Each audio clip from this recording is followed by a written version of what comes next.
美军的前欧洲司令太逊了哈，但是5000颗水雷你就觉得很困难，你这个打什么仗啊？回家吃晚饭，这个一点用处都没有。美军就这么烂，训练出来军官这么差，你叫解放军说5000颗水雷，解放军说太小儿科了啊，这真的是如此啊，这对解放军一点问题都没有啊，这美军实在很差呀，一代不如啊，总统不如呀，是那个司令也不如了。那你说封锁了以后炸了几条船？两伊战争的时候炸了450艘船，当时雷根总统就跟他不一样，他只是很了当的就跟伊朗讲，我只要一条船再被弄到的话，我就把你阿巴斯港所有的港口全部炸成废墟，伊朗就收手了。好，现在整体的荷姆兹海峡已经陷入在战火当中了，尤其现在伊朗封锁了海峡之外，还威胁说有5000枚的水雷哦。那美军这一回是吓到不敢护航了，因为现在根据了解，没有任何一艘船有经过美军的护航哦，经过荷姆兹海峡。那美国的本土现在被威胁，恐怕伊朗的最新发言遭到无人机来威胁美国的本土加州。等一下一起来特别关心。我们先来看到荷姆兹海峡被封锁之后，11日这一天有3艘的船遭到不明的飞行物体给袭击了。好，这个是伊朗有特别去证实的，说确实泰国的散装船失火了。当时可以看到画面上就是燃起了黑烟哦，那非常的严重，火势一发不可收拾，船员都撤离了。另外就是日本的商船三井商船，它的驾驶室玻璃破裂，因为也是遭到了不明的物体给袭击，包括它的船体也都受损了。好，这是伊朗革命卫队，他有说泰国船就是他做的。现在做了一个统计，从开战到现在，在荷姆兹海峡上面被遇袭的船有14艘船。那么来自于美军这边的司令部特别也公布了说，伊朗现在有5000枚的水雷，波斯湾地区恐怕变成水雷湾，要大家特别的注意了。伊朗继续的呛，他说战争何时结束由我决定，尤其现在1公升的石油我都不会让它出口的。川普大家还记得吗？他曾经说必要的时候不要怕伊朗，因为美军呢我们会必要时来护送油轮通过荷姆兹海峡，但是实在太丢脸了。来自于路透社最新的爆料，美伊开战以来，美军几乎每天都拒绝这些航运业者提出的军事护航请求，给的原因是因为他们也很害怕被攻击的风险是过高了，目前无法执行护航这样子的任务。但是我们也来看到，现在石油被卡在荷姆兹海峡，受惠的唯一只有伊朗吗？现在最新的一个数据显示，伊朗的石油是出口不减反增的。其中还有运输到中国大陆的石油达到了1170万桶的原油是到中国大陆，所以节目一开始要特别请教将军了。荷姆兹海峡5个小时内有3艘船遭袭，加上前美军司令警告的伊朗，它有5000枚的水雷，美军能止住下一波攻击吗？还有办法护航吗？将军怎么看？我觉得全世界现在市场经济最担心的事情就是伊朗用水雷来这个封锁荷姆兹海峡，因为水雷一旦布雷之后你不是短时间之内就能够清除的，也不是这么容易能够排雷的。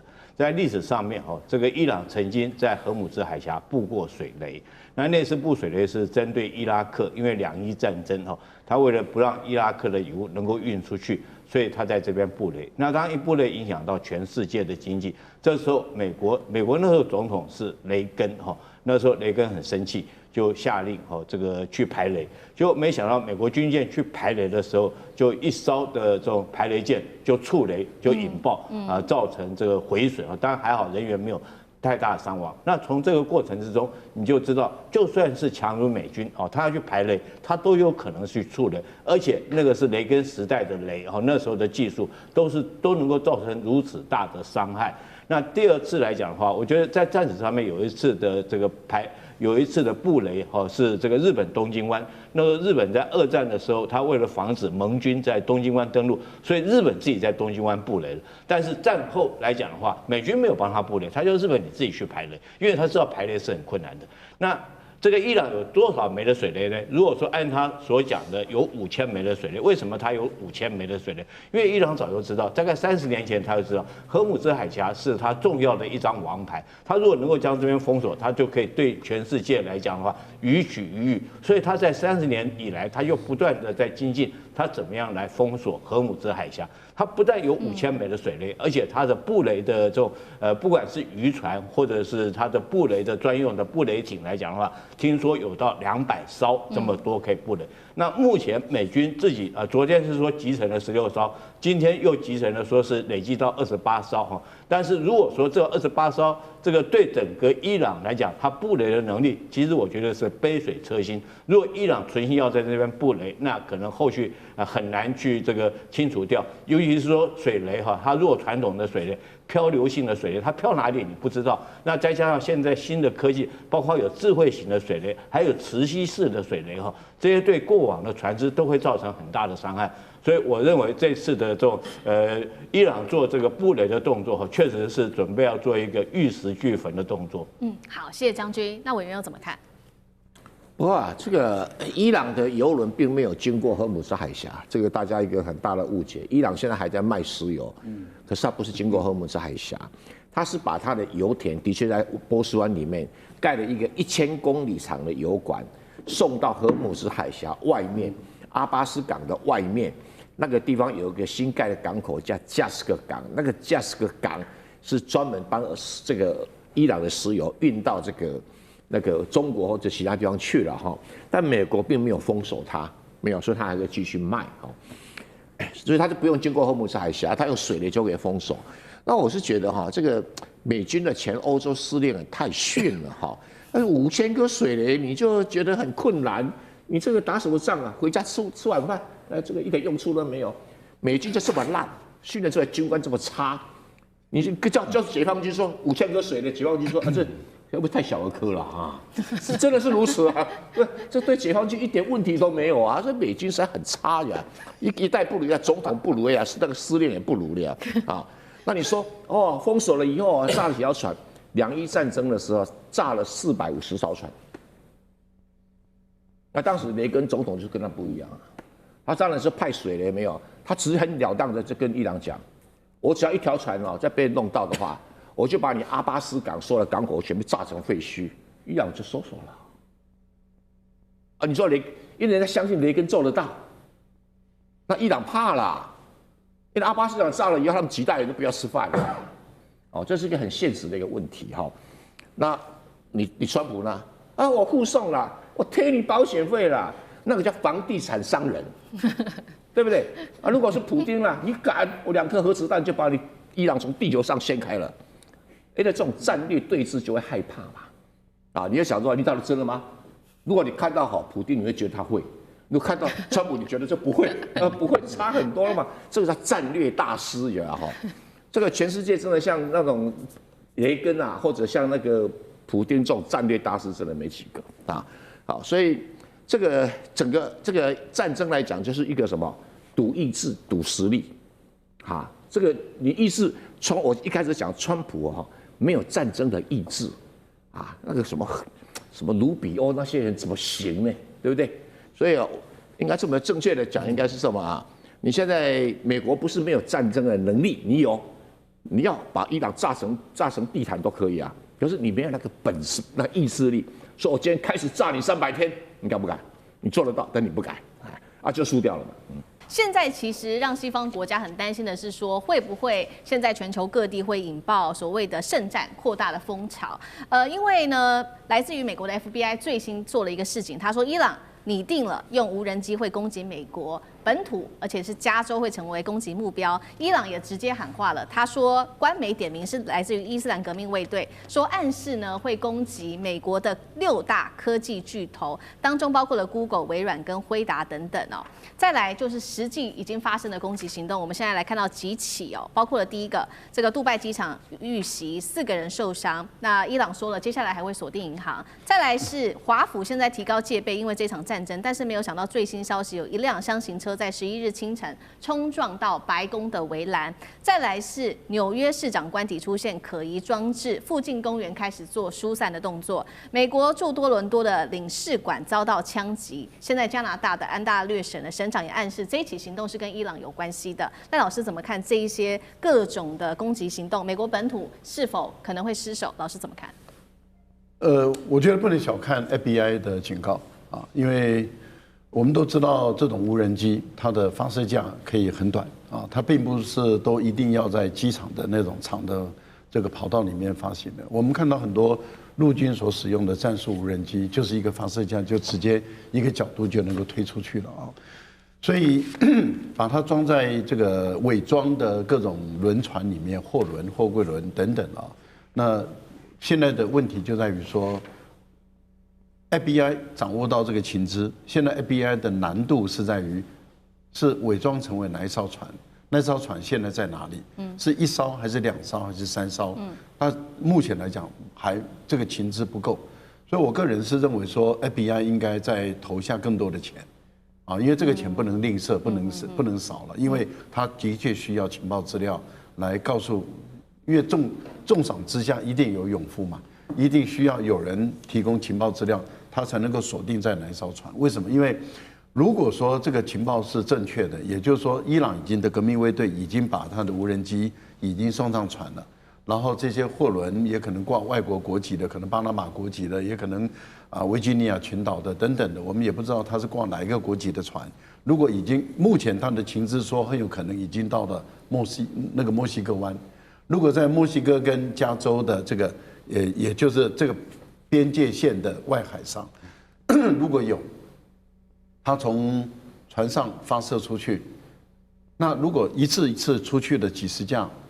他往这个矽谷这个地方来攻击，只要成功的，那这个影响很大。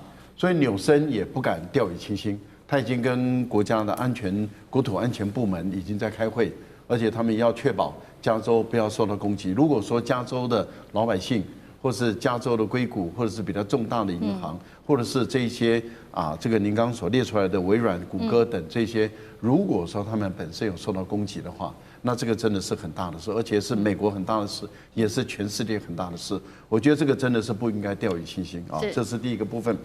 第二个部分里面，我们很明显的看到的一个部分就是说，伊朗要把中东海湾国家这些富裕的国家拖下水，然后让他们来去给美国川普施加压力。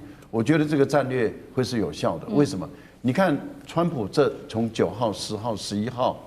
今天我不晓得，3天他的改口3次，这代表他一直受到很多的影响，所以他翻来覆去，然后到最新的一次就是肯德基的这次的演讲中，他说我随时可以宣布结束，因为我们已经赢了，那就是代表什么？他本身承受的压力很大，所以他已经被影响了，他反复犹豫不决了，这代表已经很多人给他施加压力了，所以我个人觉得伊朗的这个战略事实上是已经有一点效果了。是，好，那我们同样的问题，杨老师又怎么看？就是你刚刚看到蔡委员说，川普没有战略，他连战术都没有，然后他也听不进去那些专业的国安或者是军事的建议，一意孤行被以色列牵着鼻子走。那他也成功达成了一个精准的斩首行动，所以他是可以宣布胜利了。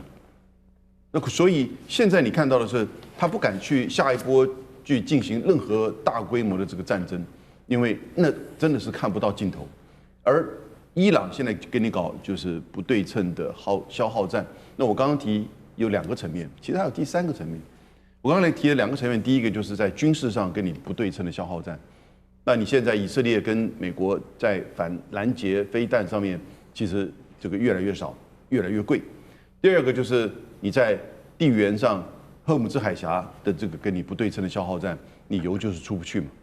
那过去我们看到历史上，21世纪以来3次的油价飙高，都跟伊朗、都跟荷姆兹海峡无关。那这一次真的是荷姆兹海峡被封锁到现在为止，而且还真的船只被打到，那他就给你消耗。那第3个不对称的消耗战就是，现在的伊朗根本已经是被你打到这个就只剩一条裤子穿了，而且他在整合他自己内部的这个统治、治理，甚至各个层面，那政治经济跟民生也不断的被你消耗。那可是呢，你愿意跟他这样打下去吗？那消耗下去，除非你愿意进行全面性的攻击，你最后你拿不到任何的东西。所以我觉得川普应该要看准时机点，你就是已经宣布胜利了。其他的这些问题我觉得都是小问题，然后呢，至于说伊朗后来怎么样，他的变化很难讲啊，说不定他真的坚持不下去，说不定他回到原来的那个态度，那又重新回到谈判桌，也许不是跟你美国，说不定跟欧盟，说不定跟沙特，说不定跟中国谈判桌，他会回去的。伊朗现在已经在荷姆兹海峡大规模的布雷了。情报指出，伊朗是有能力在这个航道上面投放数百枚水雷的。来自于伊朗的最新说法，我们还有28艘的潜艇啊，接下来的6000枚的水梅是随时做待命。而就在录影前，我们收到的最新消息是来自于英国海上贸易行动办公室发布的最新消息，已经收到了报告，说有一艘货轮在荷姆兹海峡遭到了不明的飞行物击中，导致船上起火。那么该船已经正式的请求援助，现在这些船员生死未卜，正在进行撤离当中。这是我们收到的最新消息。伊朗革命卫队现在也发出了一个最新的警告：美以你在搞事，1公升的油你也别想再运出去，也直接跟川普发出了威胁，小心不要自己被歼灭了。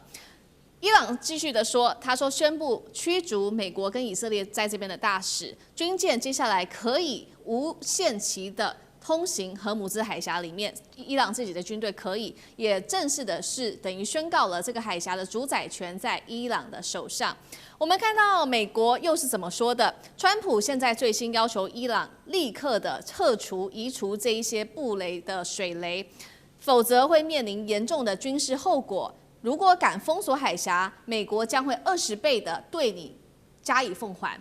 那确实，美方也已经祭出了最新的军事上面的行动，摧毁了在荷姆兹海峡上面的伊朗海军舰艇，其中包括了16艘的布雷船。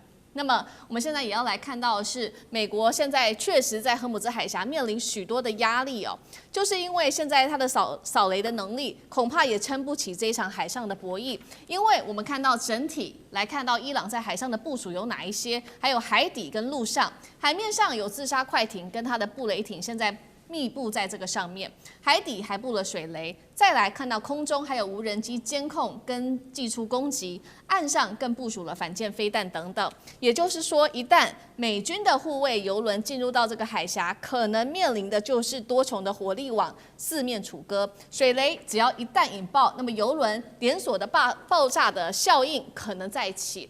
今天节目一开始要特别请教干哥怎么看了？现在伊朗等于在这个海峡上面布了各种的武器，刚刚提到的自杀快艇到布雷艇到水雷、反舰飞弹等等，这个多层的海峡防御网，美军如果强行突破，会发生什么样的后果吗？荷姆兹海峡现在已经正式的变成战场了吗？干哥怎么看？好，仔细看一个数据，说6000枚水雷随时待命。我说不要6000枚，60枚你头就痛，你知道为什么吗？水雷是最难扫的一样工具，也就是说，我们今天常常会听到地雷，对不对？地雷其实在我们一般人的认知之中，就是人员杀伤雷，它是埋在地底下的，那个已经很难清了。如果它是水雷，它会更难清。你还记得你小时候可能看过那个电影，就是说，哦，有一个大大的很多刺，然后布在那个海面的下面一点点，然后用那个铁链绑起来。那是2次大战旧的水雷的你的印象。现在的水雷不但轻，而且质量轻、密度高。然后呢，它分2种，一种是什么？一种叫细流雷，就是我刚才讲，它会有一个铁链绑住，但是它质量都很轻的。然后另外一个叫什么？漂流雷，它飘哪里去你根本不知道。光60枚你丢下去很容易啊，为什么？可以用直升机布雷，可以用快艇布雷，还可以用军舰布雷等等。你还可以用帆船啊，只要是那种一般的那种民用的帆船啊，它载了几颗，它因为那是很简单的，它是一个就是很笨的一个武器就对了，只要丢到海里去，它自然就会发出磁性。然后呢，美军的军舰全部都是钢制的，所以它会发出磁性。只要地雷、水雷接收到那个讯号的话，你进发。它就会爆炸，就这么简单。所以水雷的效用是在这个地方。2次大战，英国在挪威峡湾布放了很多水雷，就是要遏制它的无敌战舰啊，叫铁壁之号开出挪威峡湾。那对于像这样子的武器，我跟你讲，荷姆兹海峡只有33公里，那么窄而已，跟我们台湾海峡那个宽度啊，还要更窄得多。所以你知道。沿线的，从波斯湾沿线下来的这些国家都是产油国，沙烏地阿拉伯、科威特、阿拉伯联合大公国和伊朗本身。再走过来就是荷姆兹海峡，再走出去是哪里？就是阿曼湾，然后再到了大海、阿拉伯海，这样这个油轮它才能够干嘛？把油运到全世界去。如果它在荷姆兹海峡，它就触礁，不是触礁，被爆破了。它如果说它受伤，通常一枚水雷只能够在船底打一个洞。为什么？因为所有的油轮都是超级油轮，那都超过10万吨。你用水雷你打不成它，除非用鱼雷或飞弹，你打不成它。但是它只要摊在荷姆兹海峡，它就是什么？它就是整个企业、整个全球经济的障碍。为什么？它堵住了。所以只要它能够堵住，我伊朗的那个任务就达成了，我的目的就达成了。所以现在好，那我们就讲川普说我们来护航任务。我告诉你，护航任务要怕的不是这些油轮，是美国自己的军舰本身。他怕死了。航空母舰绝对不能够进到荷姆兹海峡里面去，因为那个叫有去无回。我不知道在里面准备了什么东西。是除了水雷之外，我要是被水雷误伤，那还是小事。我刚才讲过，航空母舰也是10万吨的，你打不成它。但是你要碰到见证者无人机的话，那可以饱和攻击。所以荷姆兹海峡它不会进去。但是你在外面的时候，我请问你一下，美国海军的驱逐舰就都是伯克级都是神盾舰，这些神盾舰都是1万吨的大船，他们只要碰上了一颗水雷之后，它一样也不能动。所以你知道扫雷舰的要求很高，它是什么？它是塑钢的船体，它不能带磁的。所以以前你还记不记得我们台湾发生的庆富案？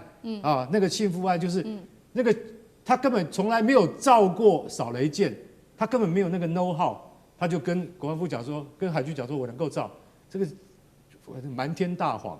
那现在美国你知道只有多少艘扫雷舰吗？3艘，只有3艘，叫做 Revenger 复仇者级，只有3艘而已。还有另外一种最新的叫纳瓦河级，还没有造出来。所以我现在已经把这个战力分析给大家听了。美国的扫雷能力比日本远远不如，日本是全世界最强的扫雷国家，他们从2次大战就开始注重扫雷。为什么？因为它是整个环海的，你应该请日本海军来帮忙请日本海军到荷姆兹海峡来帮忙，他们非常会扫雷。可是美国自己本身没有扫雷的能力，所以拜托不要用军舰来护航。等一下你的触雷之后，军舰自己本身都倒霉啊，这个是异想天开，痴人说梦。好，那我们刚刚因为也有提到最新消息嘛，这是来自于英国办公室这边说的，有一艘货轮在荷姆兹海峡被攻击，现在这起事件持续的在升温，荷姆兹海峡现在看起来已经越来越严重，变成了海上战场吗？岳老师怎么看？找日本过来帮忙扫雷也没有用最主要的原因是因为荷姆兹海峡离伊朗太近。大家知道什么叫荷姆兹海峡？荷姆兹海峡最长的地方才90公里，最浅的地方的话呢33公里而且实际上它的那个靠近伊朗那边岸的话呢，水非常浅所以伊朗的话呢，它就是你们讲到说水下地雷布雷的船的话，伊朗就有搞出6000颗水雷那这个距离就非常近然后自杀快艇是无人的，无人快艇的话，你来了船，它派出去，那等于是活动的水雷那更不得了对不对？你看到了就讲。然后第3个岸基飞弹，什么叫岸基飞弹？岸基还有火炮它太近了，这个火炮一般来讲的话，打到100公里以内就很容易。它整个荷姆兹海峡完全在伊朗的涉及境内。那现在要问的问题是，为什么伊朗这种不活了、鱼死网破了，大家一起同归于尽？大家不要忘了，伊朗也是产油的国家，他自己的船也要透过荷姆兹海峡出来对不对？好，现在的话呢，这里面有3个部分大家需要了解。首先，第一个，伊朗真的很生气那个哈梅尼耶的话呢，哈梅尼耶的话呢，就是被杀掉以后，现在就为什么选到他的2儿子这个穆贾什巴这个最主要的原因就是因为伊朗全国上下都非常生气，这个宗教国家的生气不是一般人可以了解的，这个大家就要特别注意。然后第2点的话呢，就是美国跟以色列一开始对伊朗的时候狂轰滥炸，到目前为止只会以暴制暴的结果，那伊朗现在就决定跟你搞个鱼死网破。荷姆兹海峡是不能够封的。为什么？里面牵涉到大家千万不要以为说啊，有人现在都降低这种弹的比例啊，其实严格来讲，它是至少25%。大家现在说只有20%，其实我听到的是有时候到达33%。为什么？因为中东地区它不但是油，而且是气。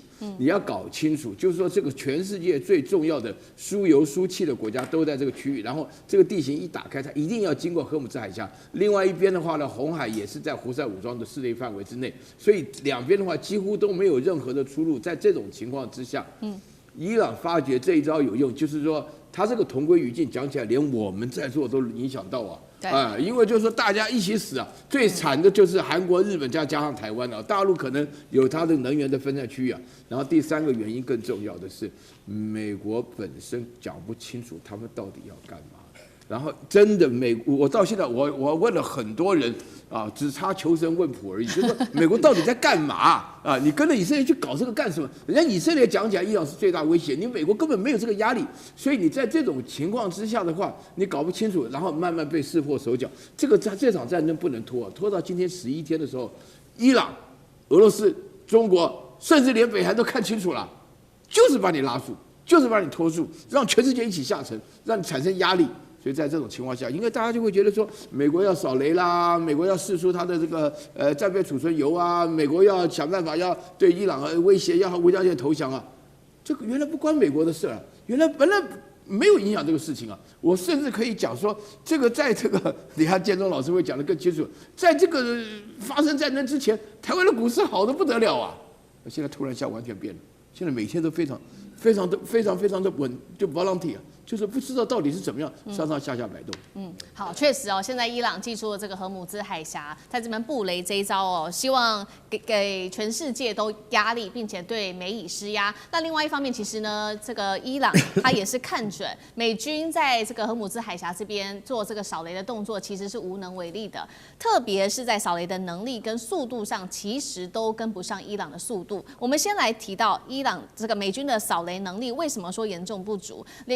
如同干哥帮我们提到的，现在呢，其实美军手上只有3艘的滨海战斗舰是可以做扫雷的。然后呢，如果这些扫雷装备是装在上面的话，等于就装不下防空武器了。也就是换句话说，如果你是在扫雷的时候，军舰就会变成活靶子。再来就是速度的部分，美军一天最多只能清除50到100枚的水雷，但是伊朗一天可以布雷达到了700颗，将近已经是，如果是以100来做计算的话，将近已经是7倍了。那么靠的就是它有20艘的小型的潜艇跟3艘的大型潜艇，都可以一天3趟不断的去布雷。换句话说，伊朗的布雷速度是远超过美军的布雷速度的。怎么看这场水雷战？美军打得下去吗？聂老师怎么看？单纯谈水雷战，当然美军当然打不下去嘛，这个真的是差非常大。这个伊朗呢，这个对荷姆斯海峡对他来讲哈，不管21海里、33公里，这个最短的地方，实际上对他们来讲是一个非常重要的，所有的战术战略的重要的，说不好听就是他们战略武器啊。他们用这个是可以真的牵制到世界，包括我们讲说我们现在东方所有的人员、天然气所受的伤害。但不管怎么说，它不是随便要封锁。这是他的武器，他最主要的，我们现在很清楚，他的现在的敌人就是真的已经火力全开的。除了以前以色列，就是背后的这个父亲就是老爸就是美国嘛。当然，这个川普呢，他就特别的执意要去打。刚才那个苑教授讲到，真的搞不清楚他为什么要打，但是我等一下分析一下他为什么要打。而这次有一个很大的逻辑问题啊，我等一下讲一下。你说美国会不会赢？当然不会赢，但是这是定义问题，也不算不赢啊，因为你知道川普的个性。他不是那个 apprentice， 他有3招吗？第一个攻击攻击再攻击，他玩梭哈，你知道都是先丢大牌，我多厉害，我全世界第一，我先吓死你，叫你不敢动，来跟我谈和平协议，我要4个理由，前2个理由就是他一定要达到的终极目标，他完全没达到，他现在就要退缩了，不是很塔口吗？他真的这次是标准塔口了。你知道美国是很奇怪、很特别的，他是自以前到现在能够让他越来越强大，就做兵工厂，然后全部用代理人战争，别的地方打，像俄乌就是这样，他能够一直在后面 support 你乌克兰，他人就不要出去。这次还真的就去了，还真的不知道为什么就直接打伊朗，真的他对伊朗痛恨到这样吗？不是，其实有真正的很重要的原因。我先讲一下 ，Apprentice 讲他就是攻击攻击再攻击，第2个叫永不认输嘛，那第3个叫死不认错嘛，大家都知道这3个名言就是属于川普的。他已经输了，但他不能认输。他原来觉得他一天，跟委内瑞拉一样，就可以把那个首领斩掉，他是已经斩首没错，他不知道整个伊朗的神权精神加上民族主义结合在一起，就算反对派也都没办法接受你把我父母杀了。这个问题很大，他才发现他错了。他原来一天就说4天5天可以解决，就打了10天之后，他说战争快结束了。他到底打什么咋结束？他理由很简单，我打了5000多个点，5000多又怎么样？他的终极目标4个里面最重要2个，其实就是核计划、核能力，所有的核设施可能要全部毁灭吗？你去年钻地弹不是钻60公尺，不是要炸核吗？结果没有成功，这次就一定做得到，他一直很有信心。第2个是导弹啊，尤其长程导弹，它导弹已经研发到，因为伊朗的攻击力量是很强，以色列是因为靠美国，那它有一个金囧是可以防范没有错。可是你知道，它可以用你这一次大家很清楚，用便宜的无人机，或者呢就可以用你很贵的什么爱国者飞弹去打掉，你知道，几百倍的军力去打，它已经消耗到了所有的，这是一个很大的消耗战，美国就被消耗很惨，以色列消耗很惨，所以你知道伊朗还有很好的战术，也就是在你把他的首领杀了以后。他们有没有认输？他们其实知道自己不太可能会赢，但他也不愿意输得很难看，他必须全力反击。所以我觉得这件最严重的就是川普绕到了一个逻辑的问题。他说我要停战了，伊朗说我没有要停。那我为什么要停战？因为我打了5000多个点，我够了。其实你要知道为什么他要有2个目标，第一个长程飞弹，第2个是核设施。因为你看北韩就知道，他敢动北韩吗？敢动金小胖吗？因为北韩就是有长程飞弹。也就是有洲际飞弹，也就是因为有核设施，美国动都不敢动。伊朗他就是怕他走到这一步，所以历任总统都是怕，没有人敢真正。川普他自己以为他很大，我们军事力量多强，世界第一，我要去制裁你4天就搞定了。结果后来讲，可能要打久一点哦，所以发觉被消耗得很惨。他后面你知道武器的制造已经完全制造业空洞化，他不知道怎么去support他后面武器，还有他未来还要想到他未来的假想敌，还要需要更多的枪炮弹药。他发觉先打完了，或打掉一部分，他根本没办法应付啊！飞机或军舰也打掉，他怎么办？你看他1艘、2艘、3艘航母去，请问连伊朗他都没有办法这样子完全照着他的牌来出牌，他的未来我觉得真的很危险。你看最近你不是觉得人员局长他们还自己觉得很厉害，说你看我听到消息了，我们有海军真的美国就那边护了1艘船过去了。结果后来被自己打脸，大家都知道这个消息，根本就没有。他过去有这个实力啊，对，他过去的力量够啊。其实到川普没有了，但川普是声音大，你知道吗？他这种是很会喊话的。所以说你叫川普说他现在还在讲要求伊朗要怎么讲，他现在怎么要求？他原来要求的和平前沿都不答应，你现在把人家打得那么惨，还告诉人家说我要求你停火，我就有20倍军力。他现在自己怕，但是他会在说他的牌已经没了，他会故意。先亮出一个大牌，其实他已经没有大牌了，而对方先亮小牌越来越大，他越来越害怕，然后就喊我还有哦，我还有更大牌哦，要吓对方。我跟你讲，这已经他口了。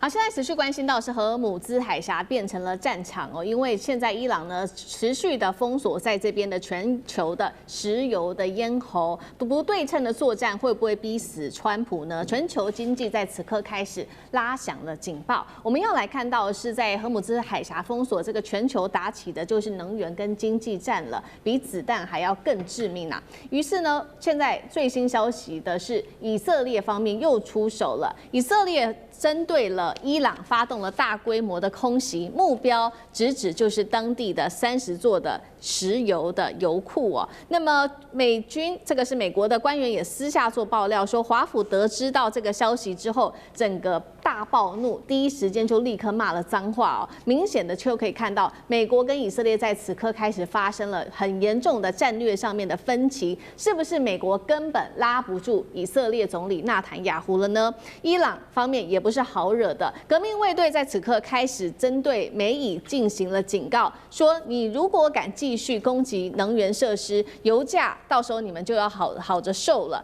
会突破每桶$200大关。只要任何的国家他也示警了，愿意驱逐以色列跟美国的大使，就可以在这边行使完全的自由合法来通过荷姆兹海峡。我们要来看到伊朗的武器哦，还有哪一些？刚刚特别提到的荷姆兹海峡，现在呢就是要把其他的国家一起给拖下水，其他的国家就可以针对美国跟以色列给予压力。这当中，荷姆兹海峡因为掌握了50%的石油跟天然气，涉及的国家包括了这么多，沙烏地阿拉伯、阿联跟卡达等等，所以现在伊朗就是希望能够用荷姆兹海峡的封锁来对美以施压。我们看到美国总统川普也立刻发出了警告，他说美国将会发动比目前为止更猛20倍的打击，针对荷姆兹海峡。如果伊朗你敢再阻止石油的话，就会做更多的打击。伊朗革命卫队也抛出了一个最新的消息，他说只要任何一个国家愿意驱逐美以大使，就会合法的让他可以自由的控制海峡。消息人士也特别说了，伊朗计划接下来要对波湾的这些盟国的邮轮跟商船来征收安全费用。那么，所以节目一开始我们要特别请教大使怎么看呢？这一套是来自于伊朗的不对称的作战，看起来似乎已经奏效了吗？这个事实上，伊朗封锁荷姆兹海峡这个做法，就凸显了美国在开打之前完全太轻敌了。他把这件事情把它排除在外。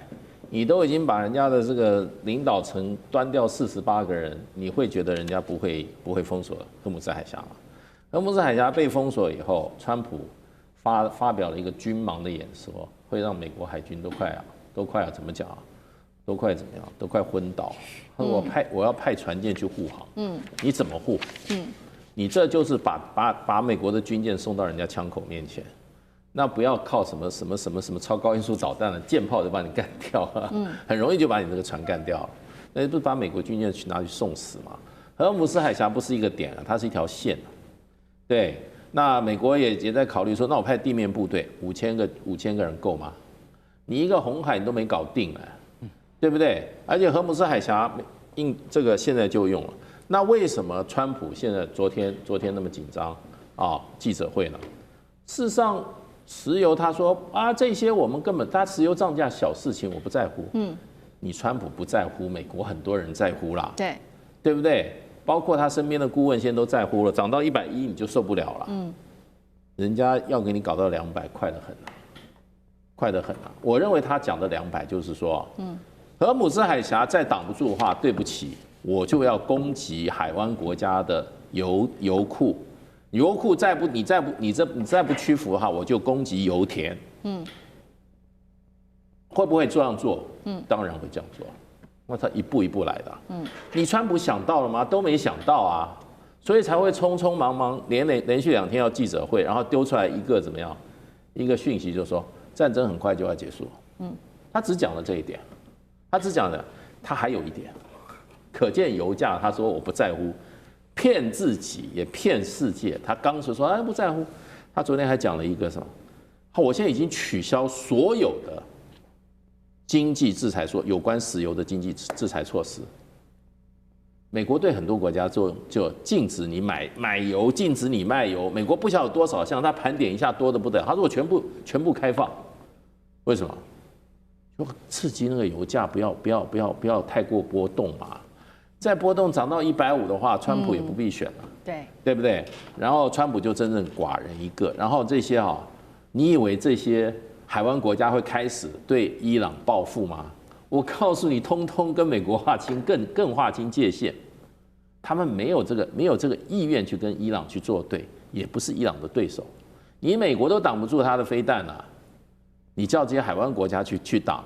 你不是开玩笑嘛？所以现在这个状况对美国真的是不利。为什么这么不利的情况会发生呢？我觉得就是川普一个人独裁，没有要开战，都是用赌博式的方式轻敌。我讲这个荷姆斯海峡，你看我们现在讨论成这样，世界已经大乱了。我只说下一步，伊朗就是说炸油田，看你怎么办。对，现在川普要担心的，除了国际油价持续的高涨之外，还有就是会不会伊朗接下来会开始炸油田？那就算川普先前喊出了说，任何的船只你通过这边，我们美国可以提供保护费，但是看起来是没有任何船只现在是敢通过荷姆斯海峡的。尤其最近又发生了很多的事情，在这个海峡10艘船遭到攻击，而且4起事件总共酿成了7人死亡。还有就是说，如果油轮真的被炸的话，到时候会有原油外泄的问题。又会引起更大另外一个层面的浩劫，干哥怎么看？绝对不能够炸油轮，你知道吗？大家认为说那个也不过是美国跟伊朗冲突升级的一个必然的结果，对不对？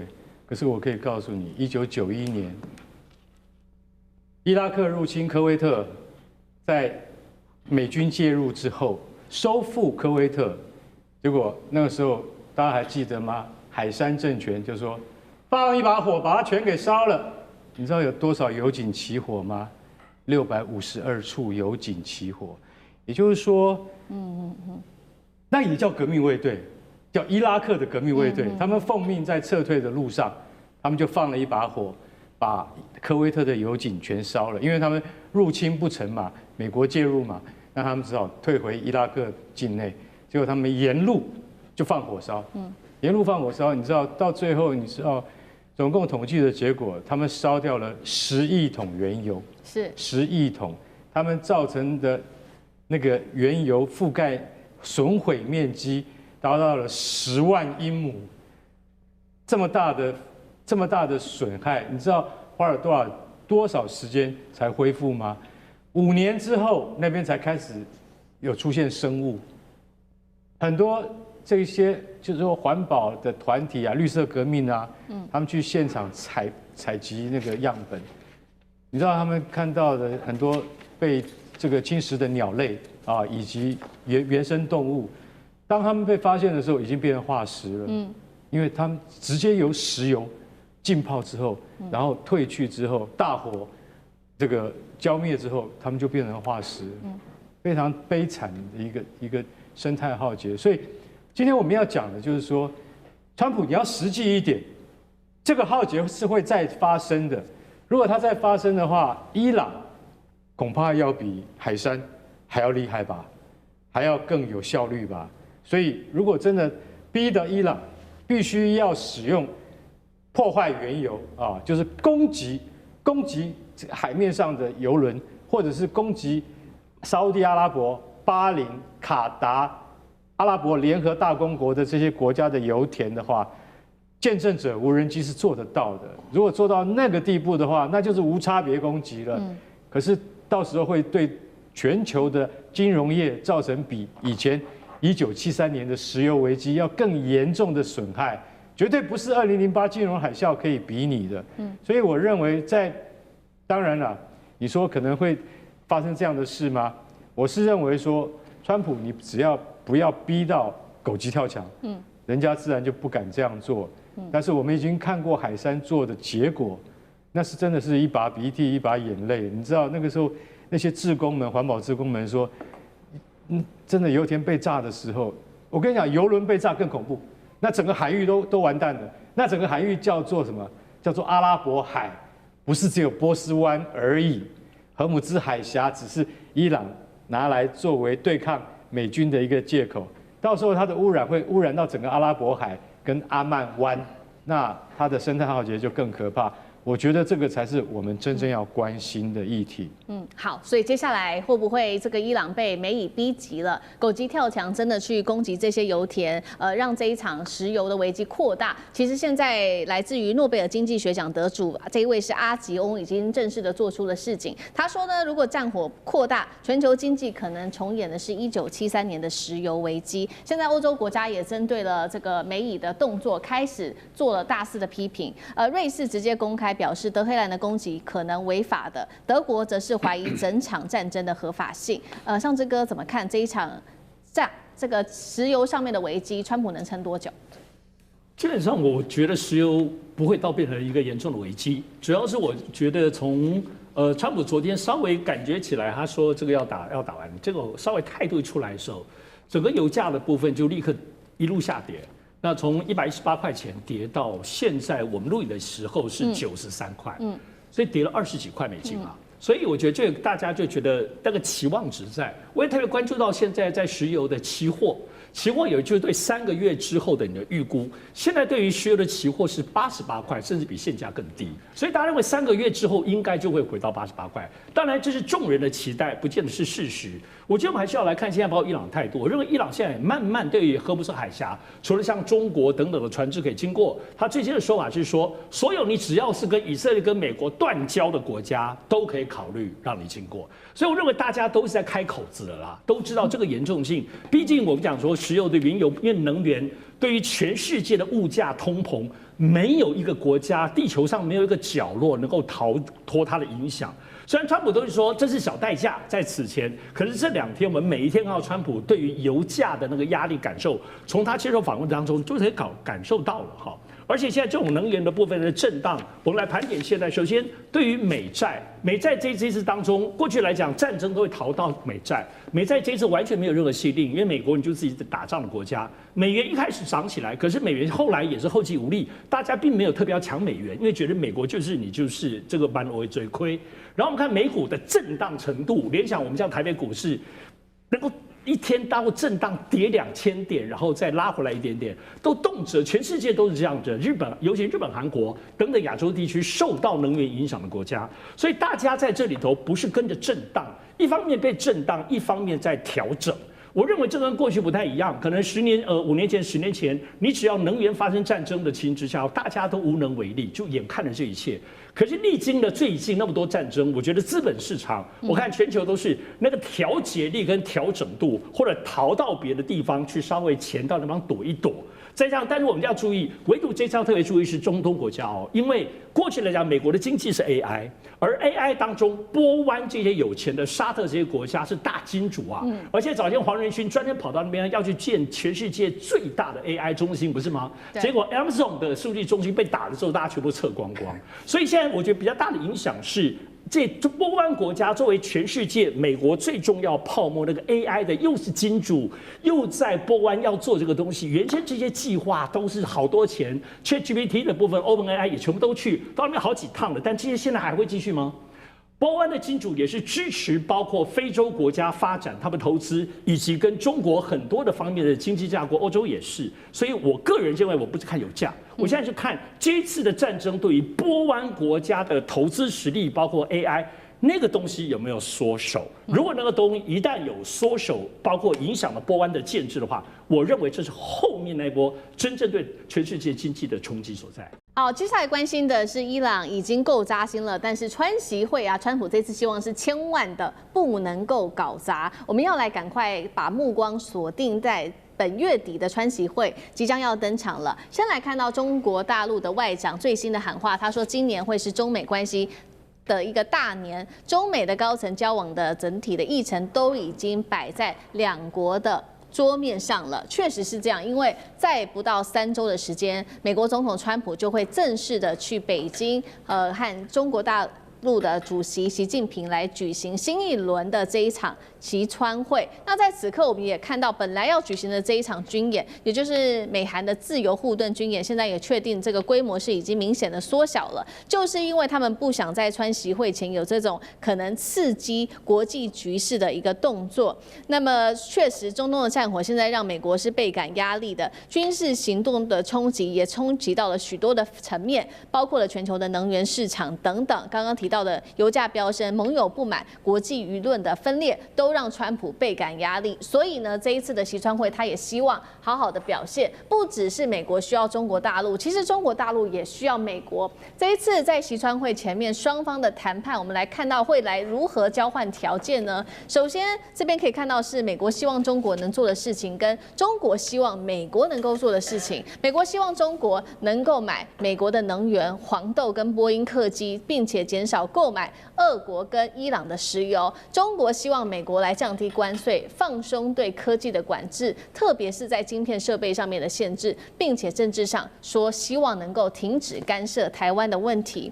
市场现在也有最新的传言了，说美国的波音可能会获得中国大陆500架客机的订单，这个将会是峰会接下来会特别做谈判的一部分。王毅特别喊的中美今年是关系大年，代表说今年会是中美关系很重要的一个调整的1年吗？那他也特别提到了说，接下来要管控分歧、排除干扰，是在对地缘政治现在发生的一些事情来释出一些的讯号吗？大使怎么解读这当中的文字？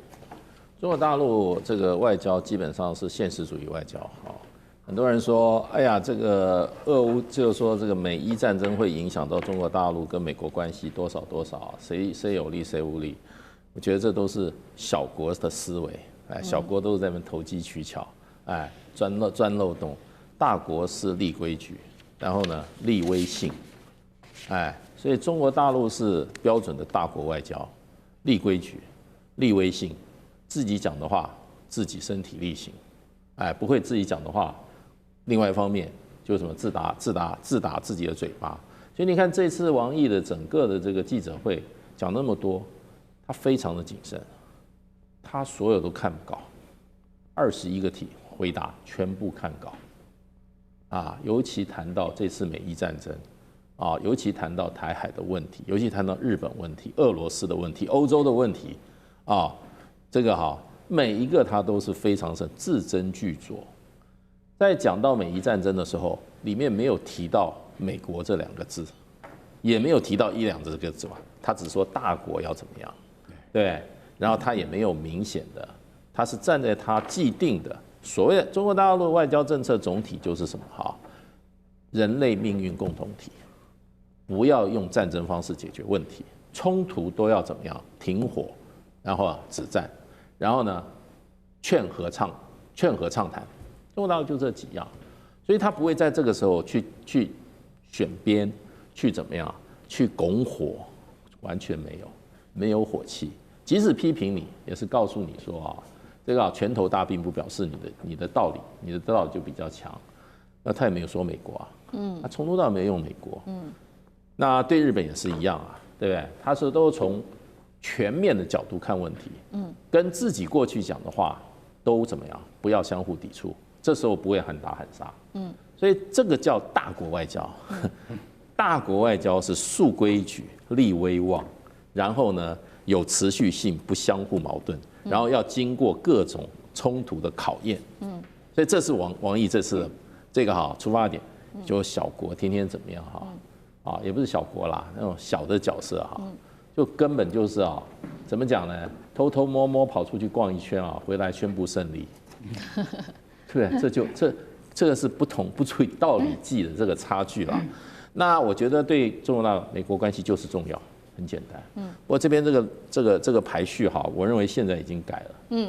第一个，美国希望中国做的事，川普会希望美伊战争中，中国大陆要替美国讲话，尤其会提出一个要求。川普上次记者会已经讲，伊朗呼吁伊朗不要封锁荷姆兹海峡，美国会提出这个要求。是好，这是美方现在同样也是面临的主要的问题，就是希望中国大陆是不是能够在美伊战争当中来做调解？因为川普此刻面临的3大危机，除了在中东之外，还有就是俄乌持续的交结，跟全球的能源跟经济危机。那接下来中美之间的交易上，这个有怎么看？现在有关于这个川习会，大概全世界在除了这个美伊战争之外，大概最受瞩目的，美国已经代表3月初已经到了，现在就在谈。目前已经有说法说，其实并没有受到这些美伊战争的影响，因为所有这次川习会的部分真的是非比寻常。那中国大陆现在日期还没有具体的宣布，形式现在有传出说，比如说美国方面有传说，这次可能来500人有巨大的团队，然后这里头要分好多细节的谈判，这也是过去中国没有经历过的。有一些中国大陆要希望安排他去，比如坐高铁去上海，美国都不要，就是只到北京。所以这里头还有很多无论形式跟内容的谈判跟拉扯，我认为还需要一点时间啦。因为川普来，坦白讲，川普就有个目的，就是来这个地方，他要拿到一些对他其中选举有帮助的条件回去。政治目前那些不管，但最终核心一定要打赢选举，因为目前看来他真的吃瘪，所以我认为这次川普希望能够要的东西是更多的，包括一些可能政治立场跟政治声明。但我认为中国大陆是长久以来，因为今年是这样子，现在还在北京进行的包括人大跟政协的2会，12号之前就要闭幕了。今年是15-5，整个中国大陆对内部的国家计划，包括两岸开局，而且到去年2025年当中，已经表达了要推进两岸统一。所以在这个川习会上来讲，其实大家关注的部分，我们在台湾关注有没有谈台湾问题。但我认为像大使说的很重要，就是说大国之间，中国大陆还有个格局，大国之间中美关系一定还是以核心要维稳。那个稳的东西，其实上不可能会改变，怎么样都是会稳。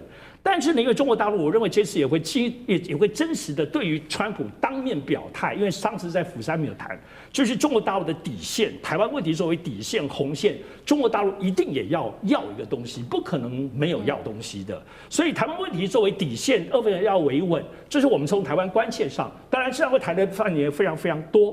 所以总体来说，还有包括15的这个部分的推进，目前看起来在那么多英国啊、加拿大去的时候，中国大陆并没有开放15-5，让外国进中国投资发展，这个还没有。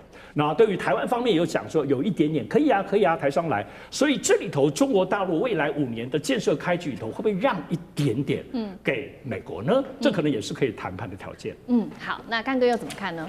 因为我觉得因为老实讲一句，你看这次好像这阵仗很大，声势很高。可是，在华府的智库就认为说，奇怪了，我们怎么没有看到？你知道吗？